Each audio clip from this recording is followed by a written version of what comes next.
Assalomu alaykum do'stlar, sizlar bilan Habibulloh Web. Xo'p, bugun sizlar bilan yana TypeScript kursimizni davom ettiramiz. Xo'p, oldingi darsda biz nimalarni ko'rib chiqqan edik? Biz oldingi darsda funksiyalarga type berishlarni ko'rib chiqqan edik. Ya'ni biz funksiya nomini yozamiz va uni argumentiga biz not type berib qo'yishimiz mumkin bo'ladi va uni pastda chaqirib biz uni ishlatishimiz mumkin bo'ladi. Ya'ni biz boshqa bir harakatdan berishimiz mumkin. Masalan, buni aytamiz. Masalan, deymiz log deymiz. Masalan, noq deyishimiz mumkin. To'g'rimi? Noq qilib yangisini log deymiz. Noq qilib, masalan, h deymiz, noq ko'paytirib, noq 2 ko'paytirib qo'yishimiz mumkin bo'ladi. Ya'ni agar bizga noq qilib bizga 3 bo'ladigan bo'lsa, shuni 2 ko'paytirgan bo'lsak, shuni chiqadi. Biz bo'lingan noq berib qo'yishimiz mumkin bo'ladi. Har xil bunga harakatdan berishimiz mumkin. Ya'ni biz har xil harakatlar, ya'ni amallar berishimiz mumkin bo'ladi. Yo'qmasam shunaqa bo'ladi. Yo, mana buni boshqacharoq yozsa ham bo'ladi. Masalan, aytamizki, nima qilamiz? Biz aytamiz, greeting deymiz. Greeting.com deymiz. To uppercase deymiz. Ya'ni har bir katta harfda yozilsin. Har bir katta harfda yozilsin deymiz. Nima qilamiz? Hop, endi mana buni chaqiradigan bo'lsa, masalan, hello world bizda katta harf bilan chiqib keladi. H bizda o'zi default berib qo'yganman. Sizsa not up deymiz. Mana hello world katta bilan chiqyapti. 123 2 ko'paytirilyapti. Bo'ling float. Bizda oddiy initialize, ya'ni boshlang'ich qiymatning o'z o'rniga funksiyalarni biz harakatdan berishimiz mumkin ekan. Va biz oldingi darsimizda har xil turlarni bilib oldik. Ya'ni asosiy 3 ta turni bilib oldik. Boolean, number va string. Bizda shu 3 ta turlar bor ekan. Xo'p, bugungi darsimizda endi biz sizlar bilan array type va tuple bo'lamiz. Tuple type desa ham bo'ladi. Xo'p, bizda birinchi o'rinda array type. Ya'ni bizda array type juda sodda tushuntiraman. Bunaqa hozir murakkablashib chiqarilashmayman. Bizda o'zgaruvchi e'lon qilishimiz kerak bo'ladi va uni qolgan type beruvchilariga o'xshab number deymiz. Ya'ni masalan, biz const deymiz, masalan, let deymiz. Masalan, biz aytamiz array type deymiz, to'g'rimi? Bizni ma'lumoti number bo'ladi. Va bu yonida massiv bo'ladi. Ya'ni massivga ega bo'lgan, ya'ni numberga ega bo'lgan massiv, ya'ni ichidagi ma'lumotlar number bo'lgan massiv deymiz. Va buni tenglab qo'yamiz. Massiv ichidagi mana bunga tenglab qo'yishimiz mumkin bo'ladi, to'g'rimi? Va endi keyingisi let bizda array type 2 bizda endi nima bo'ladi? Masalan, string bo'ladi va bu mana bunaqa teng bo'ladi. Tushunasizlar? Sizlar bizda shu type beriladi. Ya'ni bizda bu array type deyiladi. Ya'ni biz arrayga type beryapmiz. Bizning typeimiz array. Va endi biz buni ishlatayotganimizda, masalan, array, masalan, log deymiz. Biz masalan array type to'chka qo'yadigan bo'lsak, bizda faqat numberga oid narsalar chiqib keladi. To'g'rimi? Bizda buni qarasanglar, bizda anaqa yo'q. Masalan, to uppercase yo'q. To uppercase'dan xato chiqadi. Chunki bu nimaga? Chunki bu number. Sen esa bitta nima berarsan? Sen bu yerda bunga propertiesiga number o'zi san, lekin buni ishlatib bo'lmaydigan harakatni berarsan. Ammo bunga to fixed bersam, mana chiqadi. Endi harakat chiqmayapti, chunki endi mana bu yerda yo'q. Bo'lmaydi. Yo'q. Bizda to fixed, bizda bu not chiqib ketadi. Mana shu ikkita 0 chiqib ketadi. Chunki bizda narsa bo'lmayapti.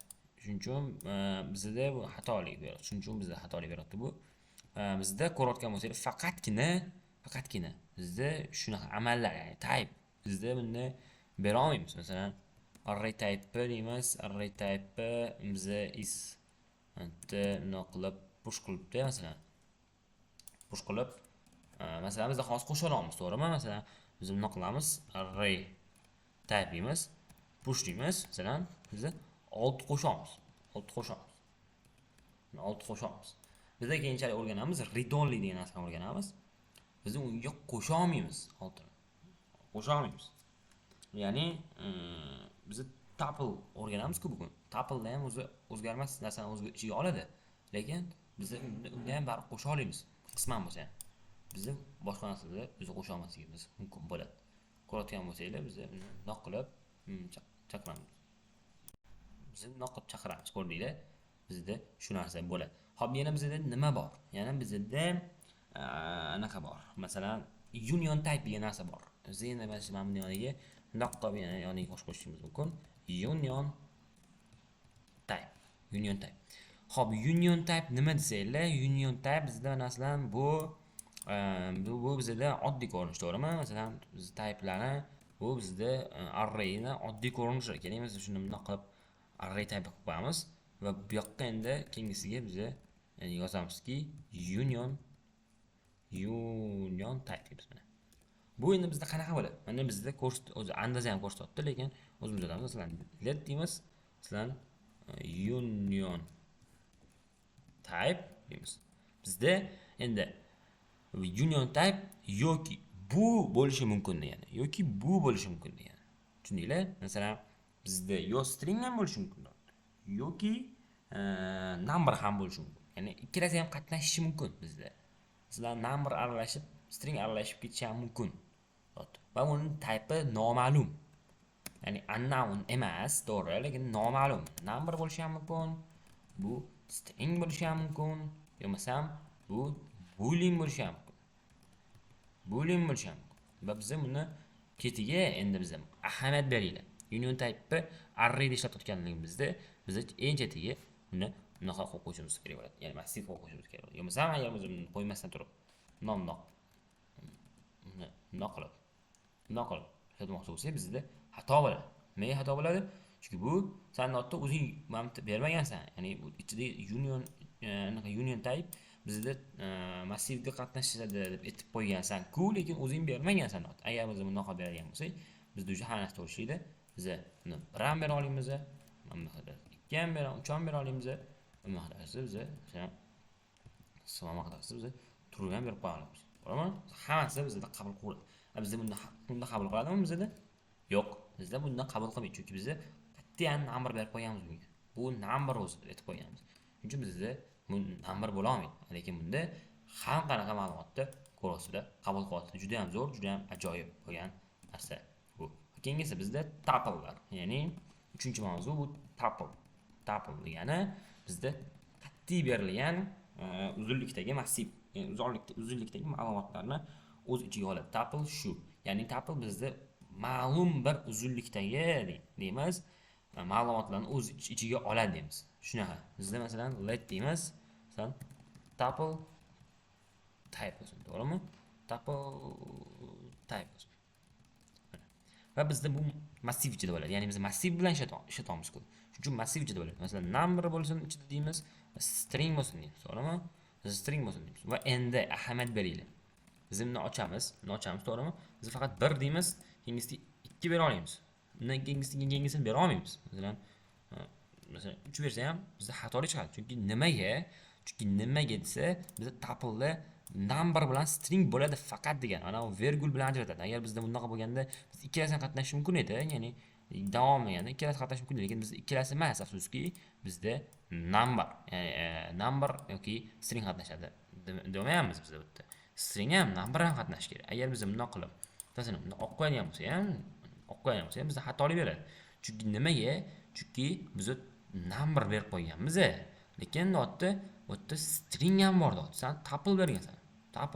Shuning uchun senda string ham mana tuple type.